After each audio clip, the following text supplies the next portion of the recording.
The trustee. Sir, you need to stop. You're being in contempt of court. You need to stop, or I'll have the officer assist you in stopping.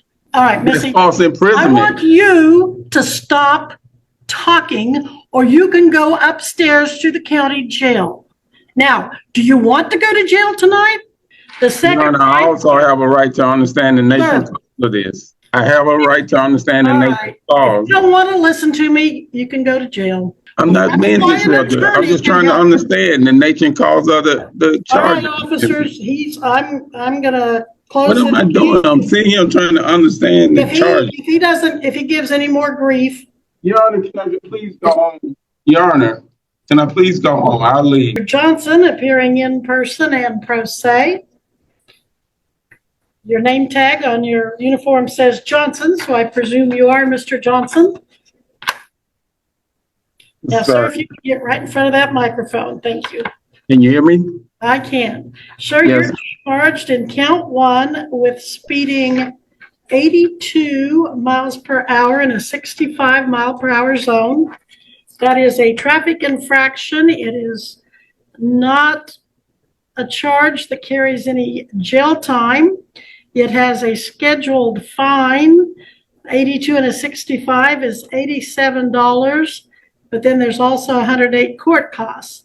In count 2, you're accused of operating your motor vehicle without proof of insurance. Now, if you had insurance but just couldn't find it, you can get the proof to the county attorney and she'll probably dismiss that charge.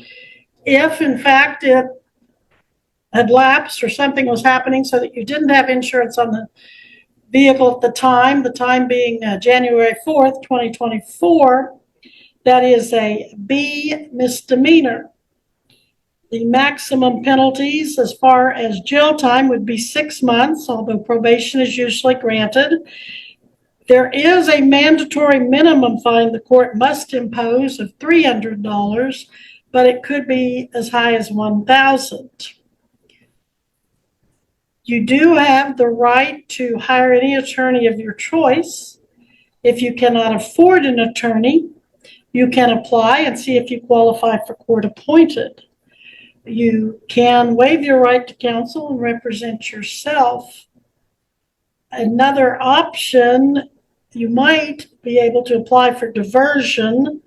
That is where you apply, and if the county attorney approves you for diversion, you would pay agreed upon fines, costs, get your insurance current, and pay a diversion fee, and she'd dismiss the charges and keep them off your record. If you want to talk about diversion or anything else with your attorney, you certainly will have the opportunity to do that. Your pleas, you have a choice of pleas. You can plead not guilty, and we can set this for trial at a later date. You can plead guilty, admitting the charge, and we would proceed with sentencing. Or you could plead no contest, which is neither admitting nor denying the charges, but you'd still most likely be found guilty, and we'd proceed to sentencing. If you want to look into diversion, we'll enter a not guilty plea to give you time to do that. You can always change your plea, but once you're convicted, pre-trial diversion is off the table. So probably not eligible for diversion based on his driving record. Oh, okay. Well, do you want to talk to an attorney then and discuss whether or not you have a defense? Or? No, Your Honor. I would like to request a declaratory judgment due to there is no agreement for my performance under any agreement or commission of this court. Well, I don't need an agreement from you, sir. So if I were... Well, Your Honor, I simply do not understand the nature and cause of the accusation with regard to the jurisdiction of the venue and nature of this action until the prosecutor properly alleges them there. I cannot enter a plea to the charge until I have the opportunity to raise a meaningful defense on my behalf. Today's case features a self-identified sovereign citizen appearing in court for speeding and failure to carry valid insurance. Despite facing potential jail time, The defendant treats the proceedings casually and repeatedly challenges the judge's authority. His arguments rely heavily on confusing and irrelevant legal language rather than established law. The exchange highlights a clear contrast between the defendant's approach and the court's structured process. Viewers are encouraged to share their thoughts on the defendant's conduct and whether the judge handled the situation effectively.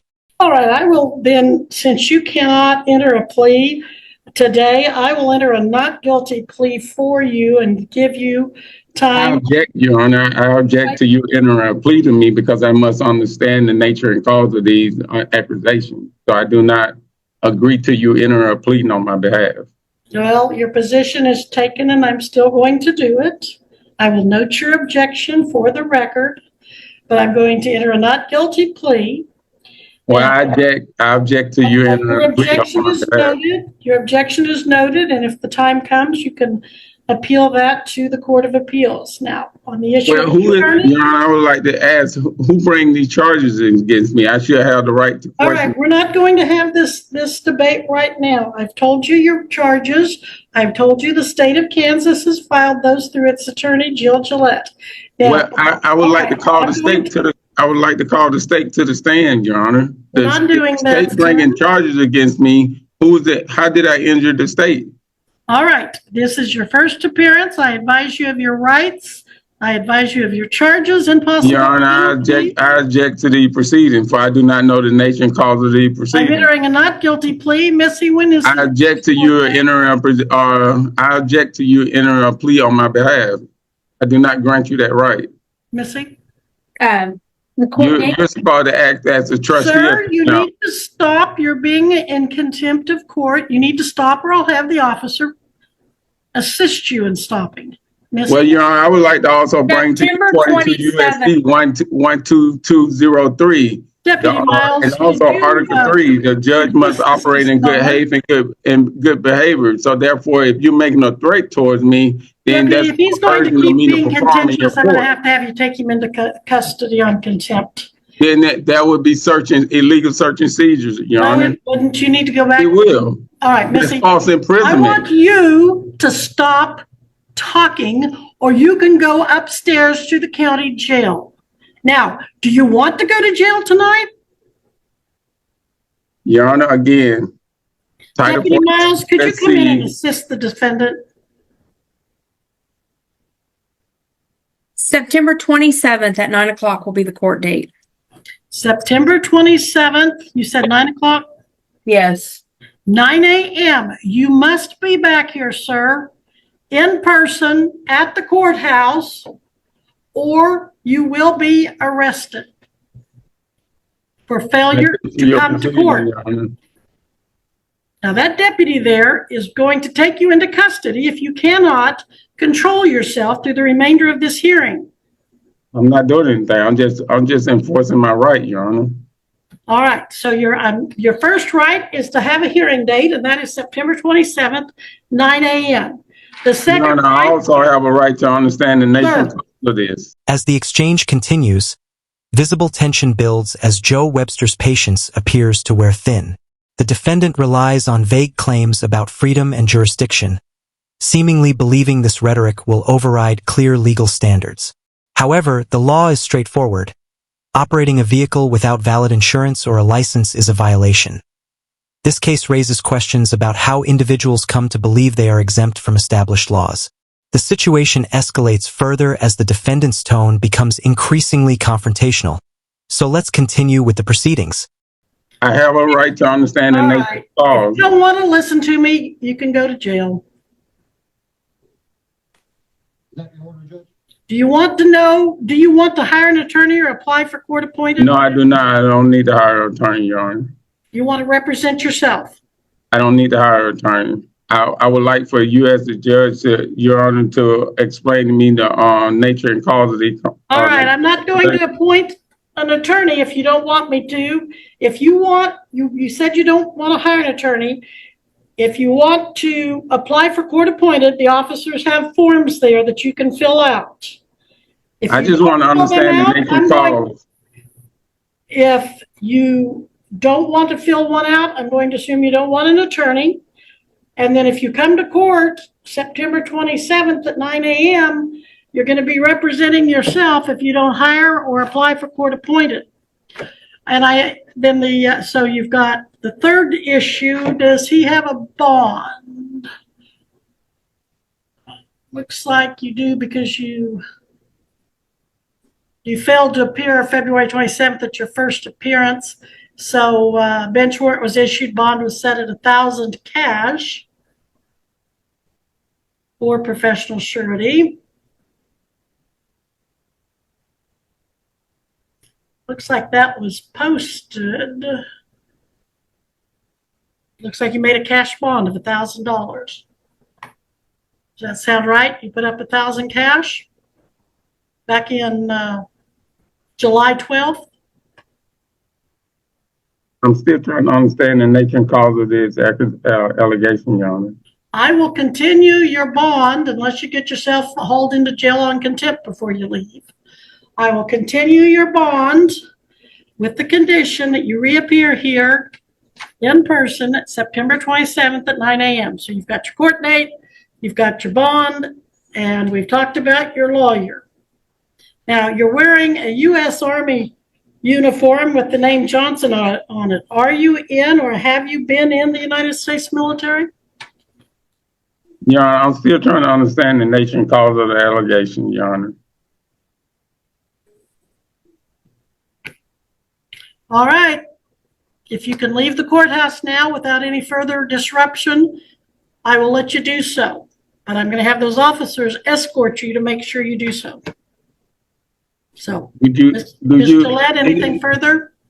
Your Honor, it is your oath to explain the nature and cause of the allegation against me. Are you failing to do that? All right. You can either walk out the front door with the officers, or you can walk upstairs to the county jail with the officers. The defendant repeatedly ignores clear cues from the court, testing the limits of judicial patience. Judge Webster demonstrates notable restraint, maintaining order despite ongoing interruptions and defiance. While the defendant is correct that understanding the nature of the charges is a fundamental due process right, those charges were explained multiple times. Rather than engaging constructively, he appears to misconstrue the proceedings as improper or deceptive. At this stage, the issue seems less about legal rights and more about persistent refusal to accept clear explanations. The choice is yours. Either leave. Yeah, I'm trying to understand. Disruptively. I'm not being disruptive. I'm just trying to understand the nature and cause of the charge. All right, officers. I'm gonna close. What am I doing? I'm sitting here trying to understand the charge. If he gives any more grief, all I'm asking is to understand the charges. This is for the record. You said it's for the record, so I'm trying to understand what am I being charged? The charges. Goodbye, sir. I just want to understand the nature and cause of the charges, Your Honor. That's all I ask. It is your oath to get that. With you. If you tell me what kind of questions you have, I'll be happy to answer them. But I've already told you. Okay. Under what jurisdiction is the charges being brought to me under? The state of Kansas has charged you with speeding 82 and a 65 and operating in a motor vehicle without liability insurance on January 4th, 2024 in Greenwood County, Kansas. You failed to appear for your first appearance, and a bench warrant was issued, and you were arrested, and you made a bond of $1,000 cash or surety, posting a cash bond. Now you have to go to court, and you have to answer those charges. You can Your Honor, have a trial if you like, and the burden will be on the state of Kansas to either prove or disprove. If they can't prove it beyond a reasonable doubt, you're let go. Well, I'm still trying to understand what jurisdiction am I being charged under, Your Honor? That's all I'm trying to understand. You're being charged under the jurisdiction of the state of Kansas under its criminal. But according to the Constitution, there are only two jurisdictions. All right, we'll have that on a later date. We'll be at recess, officers. Please escort him one way or the other, depending on his behavior. But I'm still not understanding what you're charging me with. Goodbye. We are adjourned. But if she's the judge, I'm supposed to have clear and concise of what I'm being charged with. You give us any problems with it? I'm not giving y'all a problem. I'm trying to. So you have to put you in handcuffs and